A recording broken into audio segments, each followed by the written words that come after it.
მეგობრებო, მოგესალმებით.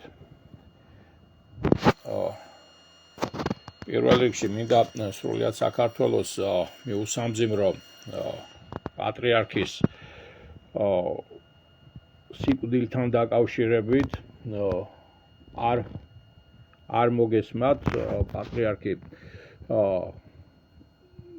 მტკიცებულებები არსებობს იმის, რომ სავარაუდოდ უნდა მოეკლათ, ანუ მოკლული არის ეს ადამიანი, ამას გვაფიქრებინებს ის, რაც ვრცელდება საზოგადოებაში ის მოსაზრებები, როდესაც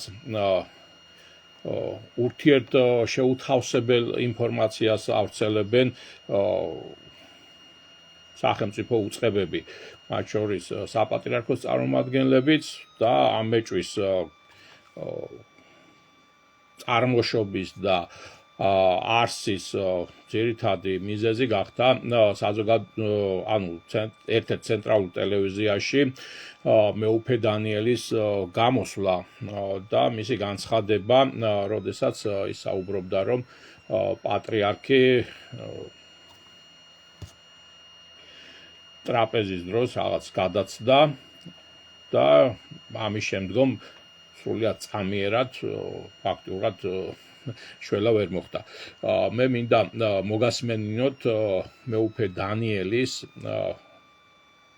ეს ინტერვიუ და საზოგადოებას მინდა უთხრა, რომ მეუფე დანიელი გახლავთ ჭიათურისა და საჩხერის ეპარქიის მიტროპოლიტი და ეს განცხადება სხვათა შორის საკმაოდ ესეთი მძიმე იყო ჩვენთვის მოსასმენად, იმიტომ რომ ახლა მე როგორც ექიმი ცოტა სხვანაირად უყურებ ამ საკითხს და ამიტომ მე მოდით მოგასმენინებთ ესეთი რაღაცა ვთქვა, რომ ეს დიდი საიდუმლოებაა, რატომ უფალმა დაუშვა პატრიარქის გასვლა მაინდამაინც დღეს. ამას მინდა თქვენი ყურადღება მივაქციო. აი დიდ მარხვაში და მაინდამაინც წელს. იცით რა, ჩვენ ძალიან ვემსახურებოდით, რომ პატრიარქის 50 წელი უნდა აგვეღნიშნა პატრიარქობის. და მინდა გითხრათ, რომ ექიმები ამბობდნენ, რომ მას შეუძლია რამოდენიმე წელი იცხოვროს. ნუ იგე სუსტად არის, მას აქვს რაღაც ქრონიკული სნეულებები, მაგრამ იგი სტაბილური იყო. ყველა საცოცხლო პარამეტრი აბსოლუტურად მოქმედი იყო. ნუ ეხლა არ შეეძლო თქვა იმ ფიზიკური აქტიურობის გამოლერო, მაგრამ ის არსებობდა და ჩვენთვის ძალიან მნიშვნელოვანი იყო მისი ხო და არა. ზოგჯერ მივდიოდით და შეიძლება არაფერი არ ეთქვა, მაგრამ რაღაც სავსე მომდებოდა. და აი მინდა რაღაც ღვთის განგების თემას შევეხო. მე მეჩვენება, რომ ვალმა დაუშვა ისი ეს მოხდა რაღაცა შემთხვევა მოხდა პატრიარქის ეს გაუარესება ჯანმრთელობის შემთხვევის ამბავია, მაგრამ ეს უფალმა დაუშვა. მისი საკვების მიღების დროს რაღაცა მას გადასცა, ამან გამოიწვია ძალიან მძიმე, ასე ვთქვათ, რაღაც შეგრძნებები, მისი მდგომარეობა, წნევის დაცემა და აი ამ საერთო მდგომარეობამ გაუარესა, ასე ვთქვათ, აღმოჩნდა, რომ ამ პროცესმა გამოიწვია ასე ვთქვათ, პროვოცირება გაუკეთეს გულიდან სისხლის დენა. რაც გვიან აღმოჩნდა. მე ამის ოპერაცია უკვე შეუძლებელი იყო ამის გადარჩენა, უბრალოდ ეს მოხდა უცებ, წამის ყოფით. და მე რა მინდა ვთქვა, ისე აი ვთქვათ, ეკლესიის წიაღში რა შეიძლება მოხდეს. აი მე მგონია, რომ ამ წასვლით პატრიარქმა აი საფუძველი დაუდო ძალიან დიდ ფერისცვალებას, რომელსაც იგი 59 წელი ამზადებს. დიდ ფერისცვალებას, რომ ჩვენ აი ერთხელ და სამუდამოდ მართლა ასე ვთქვათ, გავერთიანდეთ აი ამ ღირებულებებში. რა არის ეს ღირებულება? მარტივად ამბობს ამის შესახებ სახარება. ეს არის გიყვარდეს ღმერთი და გიყვარდეს მოყავს. მეგობრებო, ალბათ მოусმინეთ მეუფის განცხადებას. ანუ ის როგორც მომსწრე ამ მოვლენის ისე ასახავს ამ ყველაფერს. თუმცა ოფიციალური განცხადებები ცოტა არ იყოს ძალიან ისეთი სხვა ასპექტში არის გაკეთებული, როდესაც აი ქრონოლოგიას მივყვეთ რაც ოფიციალურად იყო გამოცხადებული ორშაბათს 2026 წლის 16 მარტს სატურაციით სისხლის ჟანგბადის შემცველობა ვარდნის შედეგად იგი საპატრიარქოდან გადაიყვანეს ჩაფიძის გულის კლინიკაში. 17 მარტს ღამის 2 საათზე კი კავკასიის მედიცინის ცენტრში. მე მოდით ეს არის რადიო თავისუფლების მიერ გამოცხადებული, რა თქმა უნდა, ეს ოფიციალურ განცხადებებს ემთხვევა.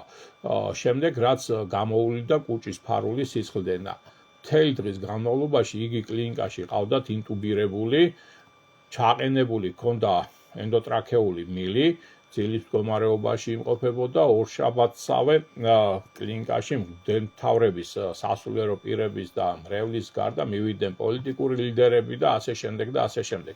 ანუ ფაქტურად საავადმყოფოში როგორც კი გადაიყვანეს, ახლა მეუფეს სიტყვებს თუ დაუჯერებთ, ფაქტურად პატრიარქი საპატრიარქოშივე გარდაიცვალა.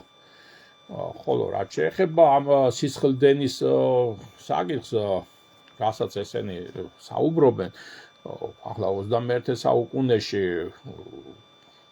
ჩვენ თუ გვაქვს ფინანსური საშუალება და შესაბამისად საქართველოშიც არიან საკმაოდ მაღალკვალიფიციური ექიმები, რომლებსაც შეუძლიათ მსგავსი რამ ასე რომ ვთქვათ წარმატებულად გააკეთონ, გნებავთ ოპერაცია და გნებავთ შეიძლება ოპერაცია არ უხერხდებოდეს, მაგრამ ერთ-ერთი მეთოდი არის ადრე იყენებდნენ ყინულს აყლაპებდნენ, როდესაც წყლიდან სისხლდენა იწყებოდა იმისათვის, რომ სისხლი შეეჩერებიათ. შემდგომ მე მინდა გითხრათ, რომ ასეთი პროფესორი არსებობდა, შეიძლება ბევრს არ ახსოვს, მაგრამ მუხაძის მოწაფე იყო გოგი ბოჭორიშვილი, რომელმაც შემოიღო ნაყინთან ერთად ჟელატინს ურევდა და შესაბამისად სისხლდენას აჩერებდა. ახლა მარხვა იყო, მაგრამ ჩვენს ქვეყანაში სამარხო ნაყინის კი იყიდება და ამის გაკეთება თავისუფლად შეიძლებოდა და შეეჩერებიათ ეს სისხლდენა. მაგრამ როდესაც პატრიარქია საუბარი, პატრიარქი მით უმეტეს სამედიცინო დაკვირვების ქვეშ იმყოფებოდა, უნდა ცოდნოდათ, რომ პატრიარქს წყლული ჰქონდა და შესაბამისად წყლულის ადგილსამყოფელიც უნდა ცოდნოდათ, თუ ის სიძარღვზე თან იყო, ანუ დაკავშირებული და უშუალოდ სიძარღვზე იჯდა, მის მიმართ გაცილებით მეტი ყურადღება უნდა ყოფილიყო კვების დროსაც და შესაბამისი ღონისძიებები უნდა გაეტარებია. ასევე უნდა გაეკონტროლებიათ ქონდა თუ არა მელენა. მელენა საზოგადოებისთვის შეიძლება ბევრისთვის არ იყოს ცნობილი, მაგრამ ეს არის შავი განავალი, რომელიც ახასიათებს კუჭის წყლულიდან სისხლდენას. უშუალოდ ეს გამოიხატება ასე, ანუ უცბად ასე არ ხდება, რომ ამდენი სისხლი დაკარგა პატრიარქმა კი იყო წლოვანი ადამიანი, რა თქმა უნდა, მაგრამ რამ გამოიწვია ეს სისხლდენა რეალურად ის უნდა იყოს გამოკვლეული და კიდევ ჩდება ბევრი კითხვის ნიშანი იმასთან დაკავშირებით, ჩაუტარდა თუ არა სამედიცინო ექსპერტიზა. გარდაცვალების რეალური მიზეზი რამ გამოიწვია ამ წყლულის გართულება უნდა ყოფილიყო დადგენილი. ახლა ჩვენ კარგად გვახსოვს პატრიარქი არაერთხელ იყო ცდელობა მოწამვლის და ცნობილი ფაქტია ციანიდის ფაქტი, როდესაც თელმა ქვეყანამ გაიგო, მაგრამ არის შემთხვევები, როდესაც საზოგადოების არ იყო ცნობილი, როდესაც პატრიარქს წამლავდნენ და ის გადაარჩინეს.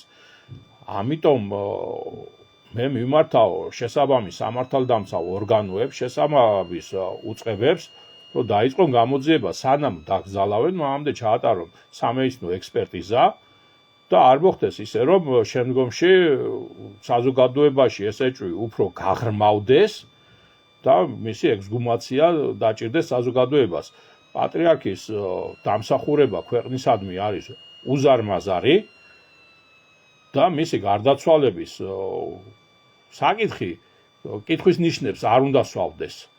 და ამიტომ კიდევ ვიმეორებ, ის მთავრობის წევრები რომ ჩამომწკრივდნენ და რიკინით მიცვიდნენ სამამტყოფოში, ეს უკვე მოასწავებდა, რომ პატრიარქი გარდაცვლილი იყო და შესაბამისად ეს ინფორმაცია მათ ჰქონდათ. ამიტომ საზოგადოებას უნდა მიაწოდოთ სრული ინფორმაცია.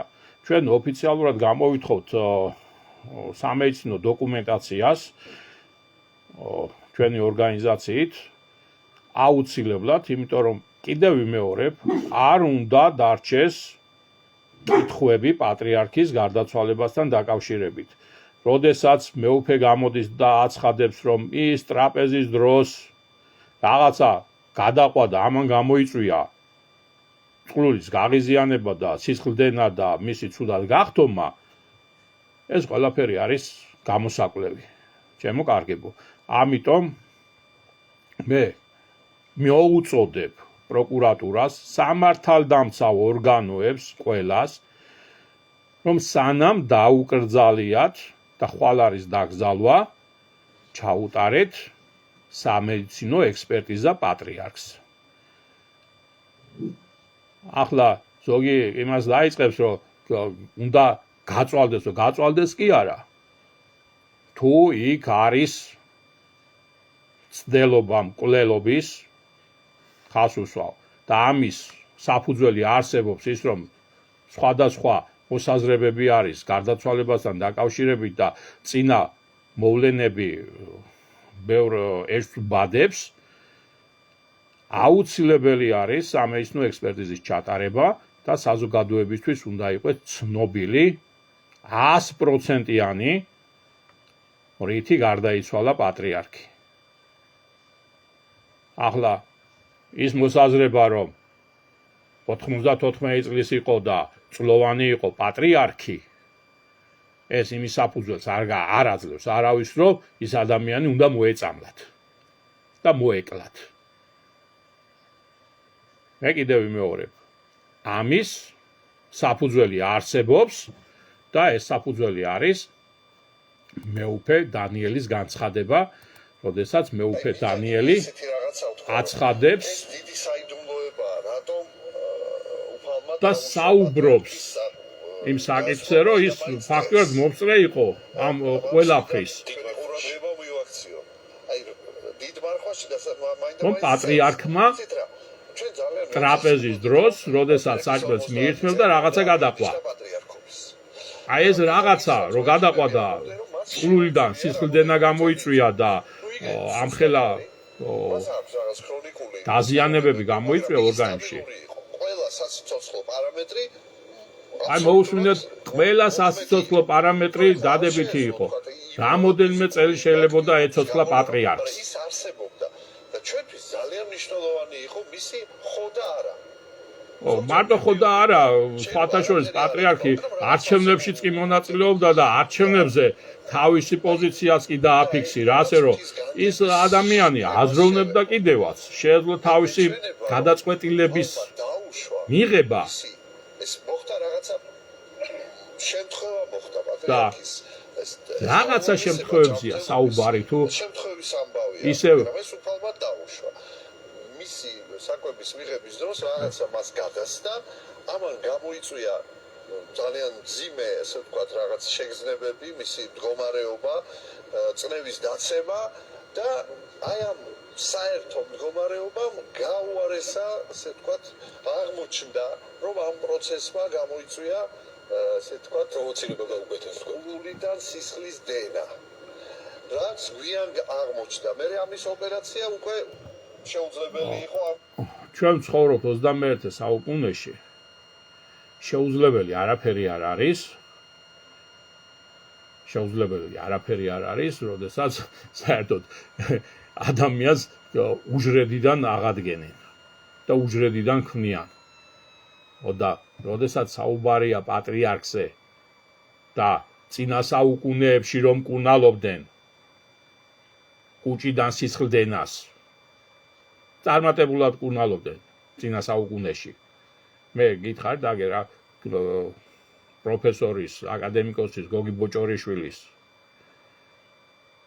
აი ქირურგი ექიმებს კარგად ემახსოვრებათ ქირურგიას ზუსტად მისი სახელმძღვანელობით სწავლობდით. ბატონი გოგი გრიგოლ მუხაძის მოწაფე იყო და ის გამოცდილება, რომელიც მან ჩვენს ქვეყანას დაუტოვა, ერთ-ერთი იყო ზუსტად კუჭის წყლულიდან სისხლდენების შეჩერება, როდესაც ოპერაცია შეუძლებელი იყო. და ამის განხორციელებას წინ რა ედგა მე მაინც ვერ ხვდები და ამიტომ ხას უსვავ. ჯერ ის მომენტი, რომ რაში აჭამეს პატრიარქს, რამაც განაპირობა წყლულის გართულება და სისხლდენა, მით უმეტეს კიდე ხას უსვავ, რომ პატრიარქი მოწამლის შემდეგ და ცუდად რო გახდა გერმანიაში წავდა წაყვანილი და ექიმების კონტროლ ქვეშ იმყოფებოდა, უნდა ცოდნოდათ, რომ პატრიარქს წყლული ჰქონდა, წყლული უცბად არ ჩდება, ეს გამორიცხეთ, რომ უცბად ეს წამში გაჩნდა წყლული. ამას თავისი წინაპირობები აქვს და ახასიათებს და შესაბამისად, როდესაც სისხლდენა დაიწყო, ეგრევე სისხლი არ ამოასხავდა, მაშინ არტერიაზე უნდა ყოფილიყო და უფრო მეტი კონტროლის ქვეშ უნდა ყოფილიყო პატრიარქი. და ამიტომ კიდევ ვიმეორებ. საფუძვლიანი ეჭვი არსებობს პატრიარქის მოკვლის. ამიტომ სამეცნიერო ექსპერტიზა ჩაატარეთ და დაადგინეთ და ჩაატარეთ გამოძიება. სანამ დაგზალავთ ამ ადამიანს. მე ხას უსვავ პატრიარქმა თავის დროზე, როდესაც COVID გარდაცვლილები ცელოფანში გაახვიეს, მაშინ დაუშვა, რომ გადასვენების საკითხი და ექსპერტიზის ჩატარების საკითხთან დაკავშირებით ასეთი განცხადება გააკეთა და კურთხევაც მიცა სასულიერო პირებს, რომ პირიქით ექსპერტიზის ჩატარება დანაშაულის დადგენის მიზნით ეს არის პირიქით წმინდა საქმე და უფრო მეტად, ასე რომ ვთქვათ, იმ გარდაცვლილის სულისთვის და გარდაცვლილის ცხონებისთვის არის მნიშვნელოვანი. იმიტომ რომ თუ მისი ექსპერტიზით დამნაშავეები იქნებიან დადგენილი, ეს მის სულს უფრო მეტად აცხონებს. რომ შემდგომში კიდევ არ მოხდეს მსგავსი რამ. და ჩვენი ქვეყნის ისტორიაში, როდესაც აღდგა ავტოკეფალია, თითქმის ყველა პატრიარქი მოკლულია სხვადასხვა გარემოებებში და არ არის დადგენილი მათი მკვლელების ვინაობა. ამიტომ კიდევ ვიმეორებ, რომ არის საფუძვლიანი ეჭვი პატრიარქის მოკვლის. ეს აზრი მოსახლეობაშიც მუსირებს და აგერ მეუფის განცხადებიდანაც შეგვიძლია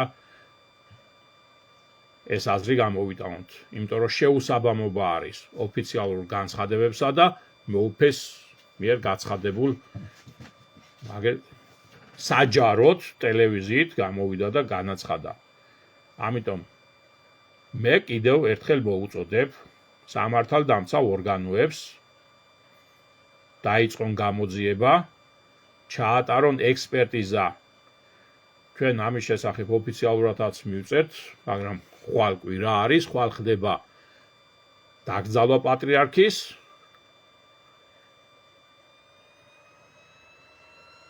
და რო არ მოხდეს ექსჰუმაცია და შემდგომ არ გამწვავდეს ეს საკითხი, სანამ დაგზალავთ, მანამდე ჩაატარეთ სამედიცინო ექსპერტიზა.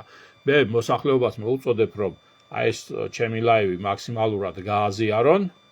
მე ასევე ვთხოვ, არაერთი იურისტი უყურებს ახლა ამ ჩემს ლაივს, სამართლებრივი შეფასებები გააკეთონ და ხარი დაგვიჭირონ იმისათვის, რომ შეკითხვა არ დარჩეს პატრიარქის გარდაცვალებასთან დაკავშირებით. კითხვები არ დარჩეს თუ რისგან გარდაიცვალა პატრიარქი. წლოვანებას ხალხს უსვავ. წლოვანებას არ აქვს მნიშვნელობა პატრიარქს, აგერ საუბრობს მეუფე, კი და არაც კი მათთვის მნიშვნელოვანი იყო. და მე ასევე ხაზს გაუსვავ, რომ პატრიარქი არჩევნებში მონაწილეობდა. საღად აზროვნებდა და საღად შეეძლო თავისი პოზიციის დაფიქსირება. ამიტომ კიდევ ვიმეორებ. სამართალ დამცავმა ორგანოებმა დაიწყეთ გამოძიება, პროკურატურა აგზარით საქმე და ექსპერტიზა ჩაატარეთ. მე კიდევ ერთხელ მოსახლეობას ვთხოვ, რომ მაქსიმალურად გააზიარეთ ეს ჩემი ლაივი იმისათვის, რომ შესაბამის უწყებებამდე მივიდეს. რომ ამათმა არ დაბლოკონ. დიდი მადლობა ყურადღებისთვის და ისევ უსამძიმრებ სრულიად საქართველოს მართლმადიდებლურ საზოგადოებას, უდიდესი ადამიანის, ჩვენი პატრიარქის გარდაცვალებას, სიკვდილს, ანუ მე ვფიქრობ, რომ მოწამლეს. ამიტომ ეს ყველაფერი უნდა იქნეს გამოძიებული. დროებით დაგემშვიდობებით.